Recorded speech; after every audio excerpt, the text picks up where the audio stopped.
ओम श्री सांब शिवाय नमः। ओम श्री गणेशाय नमः। अथ षष्ठोऽध्यायः। छठा अध्याय। संध्या द्वारा तपस्या करना। प्रसन्न हो भगवान शिव का उसे दर्शन देना। संध्या द्वारा की गई शिव स्तुति, संध्या को अनेक वरों की प्राप्ति तथा महर्षि मेधातिथि के यज्ञ में जाने का आदेश प्राप्त होना। ब्रह्मा जी बोले, हे पुत्रवर, हे महाप्राज्ञ, अब संध्या के द्वारा किए गए महान तप को सुनिए, जिसके सुनने से पाप समूह उसी क्षण निश्चय ही नष्ट हो जाता है। तपस्या का उपदेश कर वशिष्ठ जी के अपने घर चले जाने पर संध्या भी तपस्या की विधि को जानकर अत्यंत हर्षित हो गई।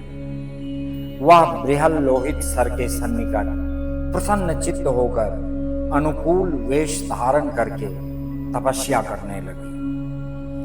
वशिष्ठ जी ने तपस्या के साधनभूत जिस मंत्र को बताया था, उस मंत्र से वह शंकर जी का पूजन करने लगी। इस प्रकार सदा शिव में चित्त लगाकर एकाग्र मन से घोर तपस्या करती हुई उस संध्या का एक चतुर्युग बीत गया।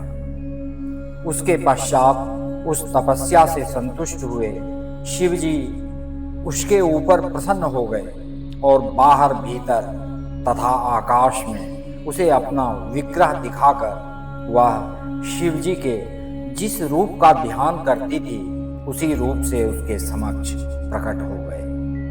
संध्या अपने मन में चिंतित प्रसन्न मुख तथा शांत स्वरूप भगवान शिव को सामने देखकर बहुत प्रसन्न हुई।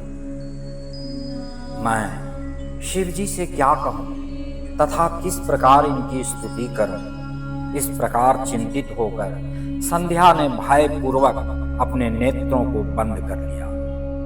तब नेत्र बंद की हुई उस संध्या के हृदय में प्रविष्ट होकर शिवजी ने उसे दिव्य ज्ञान, दिव्य वाणी और दिव्य चक्षु प्रदान किए। इस प्रकार उसने दिव्य ज्ञान, दिव्य चक्षु, दिव्य वाणी प्राप्त की और जगतपति दुर्गेश को प्रत्यक्ष खड़ा देखकर वह उनकी इस प्रकार स्तुति करने लगी।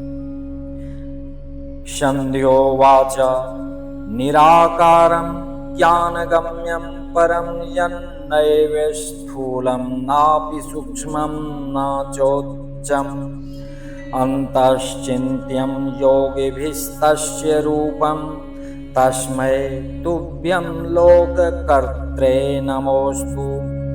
सर्वं शान्तं निर्मलं निर्विकारं ज्ञानागम्यं स्वप्रकाशे विकारं खाध्वप्रख्यं ध्वान्तमार्गात् परस्तात् रूपं यस्य त्वां नमामि प्रसन्नम्।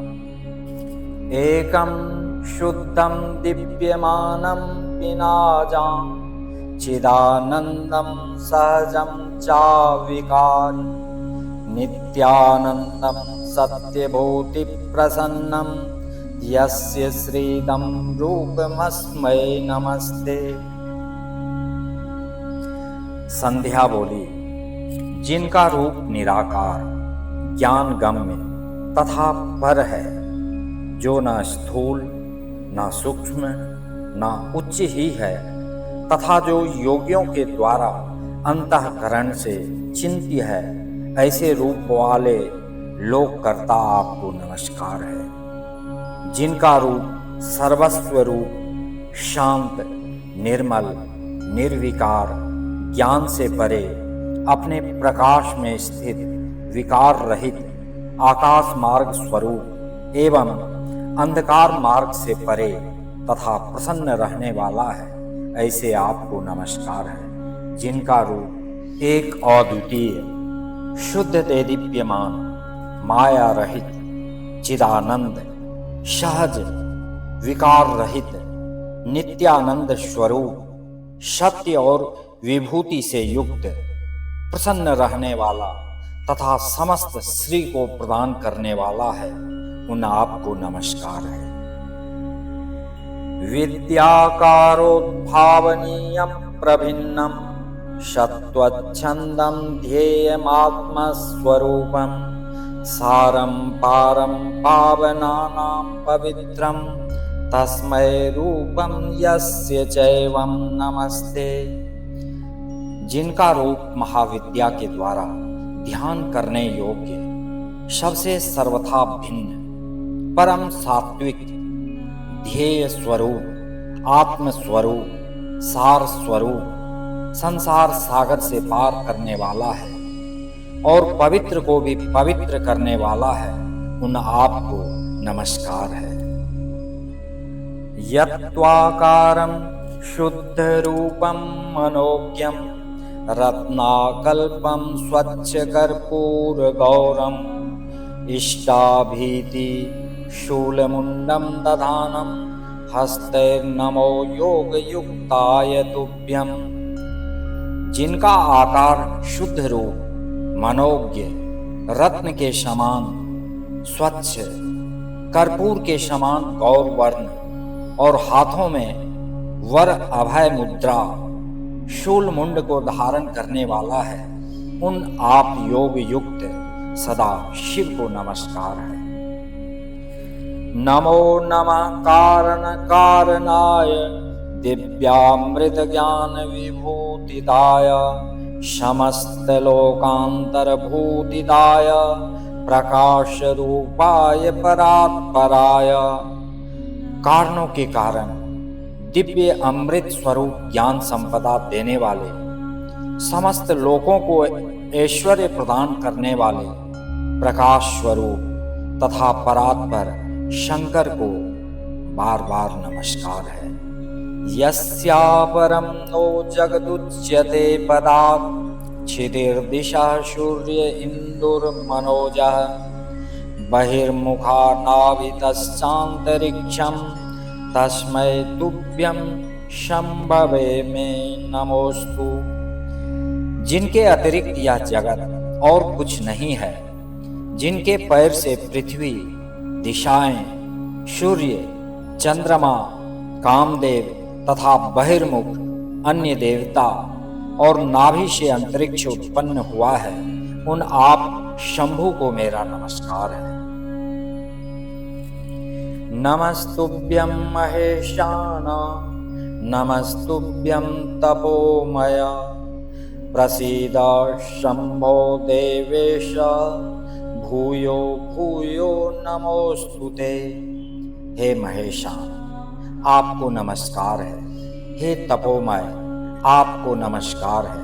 हे शंभो, हे देवेश, आपको बार बार नमस्कार है। आप मेरे ऊपर प्रसन्न होइए।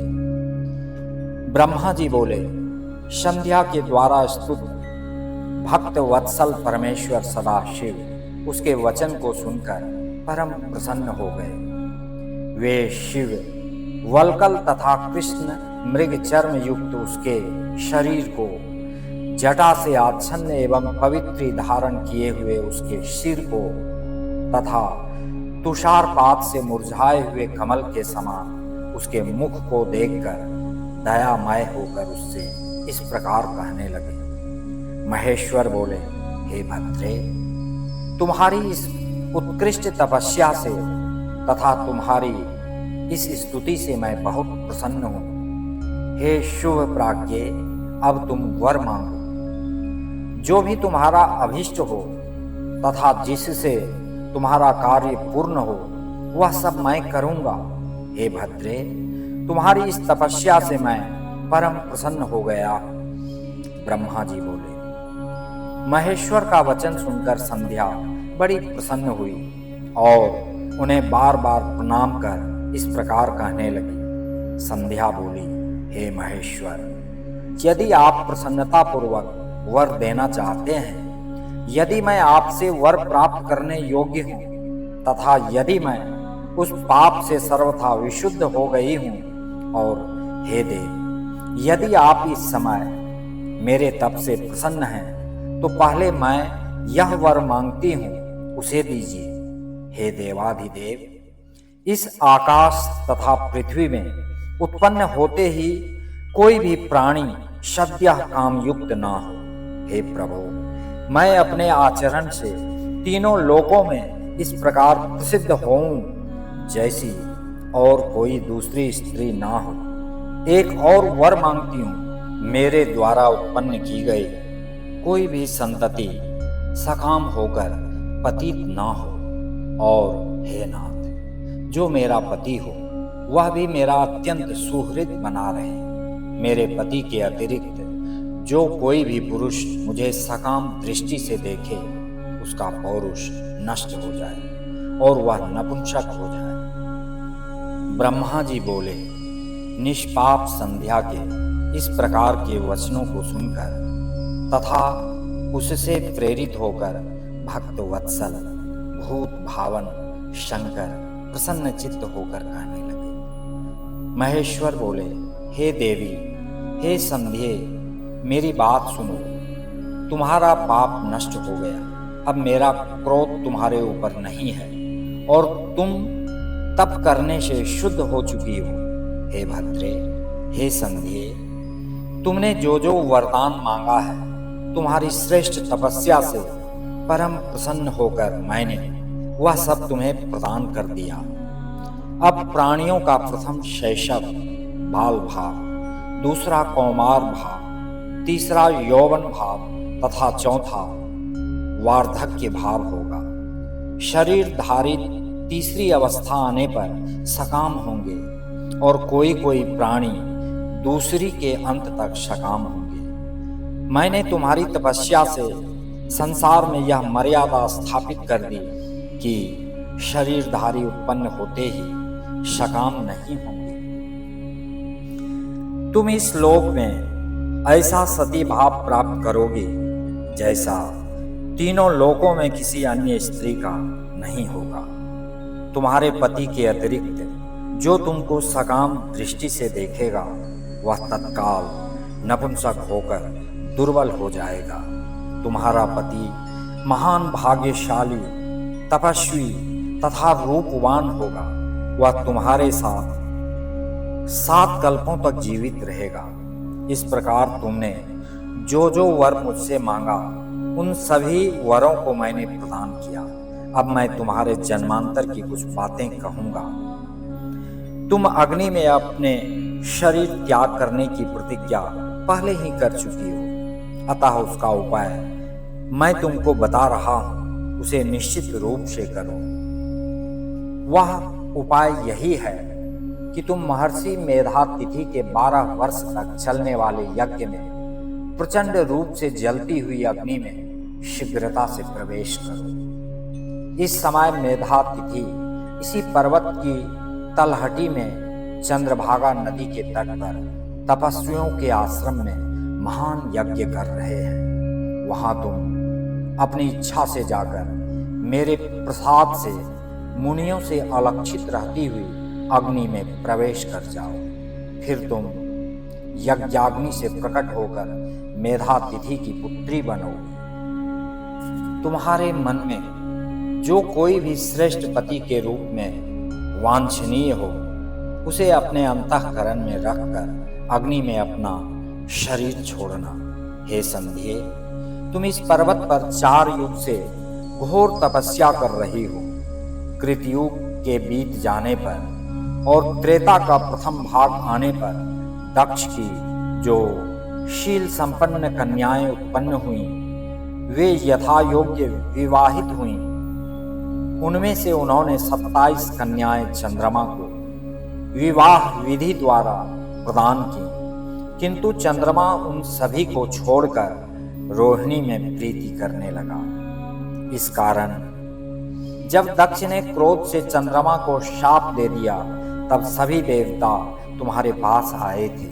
हे संध्ये, उस समय तुम मेरा ध्यान कर रही थी, इसलिए वे देवगण जो ब्रह्मा जी के साथ आए हुए थे, तुमने उनकी तरफ देखा नहीं, क्योंकि तुम आकाश की ओर देख रही थी। अब तुमने मेरा दर्शन प्राप्त कर लिया है। तब ब्रह्मा जी ने चंद्रमा के शाप को दूर करने के लिए इस चंद्रभागा नदी का निर्माण किया है। उसी समय यहाँ मेधातिथि उपस्थित हुए थे। तपस्या में उनके समान ना तो कोई है, न कोई होने वाला है और न कोई हुआ है। उन्होंने ही इस चंद्रभागा नदी के तट पर विधि पूर्वक ज्योतिष्टोम यज्ञ का आरंभ किया है।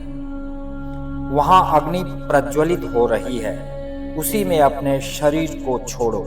इस समय तुम अत्यंत पवित्र हो, तुम्हारी प्रतिज्ञा पूर्ण हो। हे तपस्विनी, अपने कार्य की सिद्धि के लिए मैंने यह विधि बताई है। अतः हे महाभागे, तुम यहाँ मुनि के यज्ञ में जाओ और इसे करो। इस प्रकार के देवेश उसका हित करके वहीं अंतर्धान हो गए।